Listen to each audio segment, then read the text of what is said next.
don't speak fluent English still lag very far behind. A new policy set to go into effect soon could change that and help other kids too. Rachel Hanley explains how COVID became an aha moment for educators. Hi, good morning. My name is Scarlett Amaya. Scarlett Amaya is a rising senior at George Washington Carver High.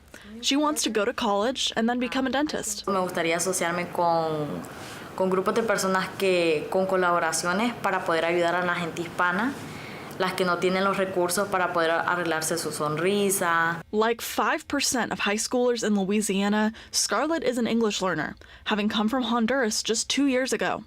And like all high schoolers in Louisiana, she has to pass a series of standardized tests called LEAP in order to graduate. English and math, done.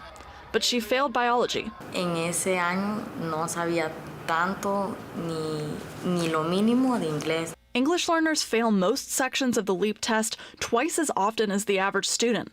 To their teachers, the reason is simple.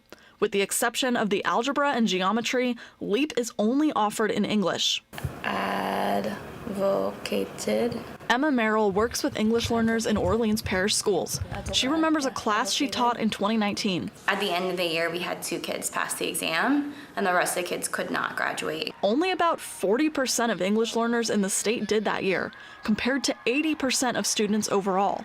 Then the State Board of Elementary and Secondary Education, BESE, temporarily waived the LEAP graduation requirement because of COVID. 100% of my kids graduated that year. So the disparity between the 2 years really shone a light on how this exam is the barrier to graduation for my students. So she and NOLA Public Schools Administrator Charuba Chavez started lobbying BESE for another path, one for kids who knew the material but struggled with a timed test in their second language. They have already put in the hard work. They've taken the classes, passed the classes, come to school every day, turned in all of their assignments.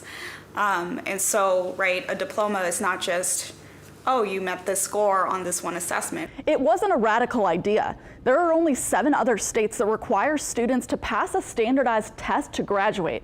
Of those, Louisiana is the only one that doesn't give them another option, even under special circumstances.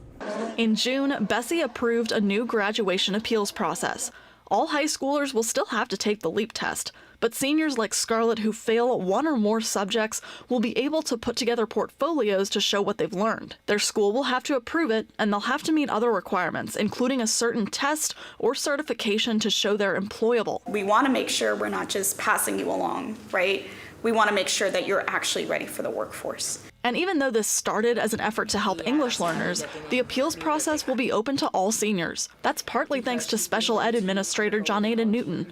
Her daughter Alani has sickle cell anemia and dealt with plenty of challenges on her way to graduation. She is a member of the National Honor Society. She's a high functioning. She doesn't have a cognitive disability. Alani spent high school in and out of the hospital, sometimes missing tests. There were no provisional standards for students who had other issues going on. Johnada advocated on her own, then with Emma and Charuba. June 14th was a great day. Just really excited to see what happens next. But not everyone is. Several BESE members voted against the policy. An attorney general and candidate for governor, Jeff Landry, accused BESE of lowering standards at our public schools. He called the portfolio a subjective special project and said using it to pass kids is not beneficial to our students or communities. Right now, BESE is working with school districts on how to grade the portfolios.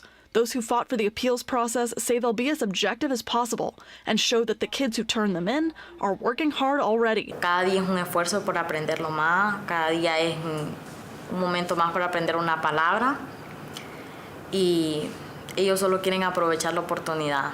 Rachel Hanley, Eyewitness News.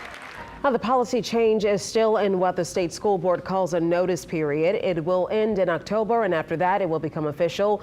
We got more into the specifics of the policy on our website, wwltv.com. The article is available in Spanish, too.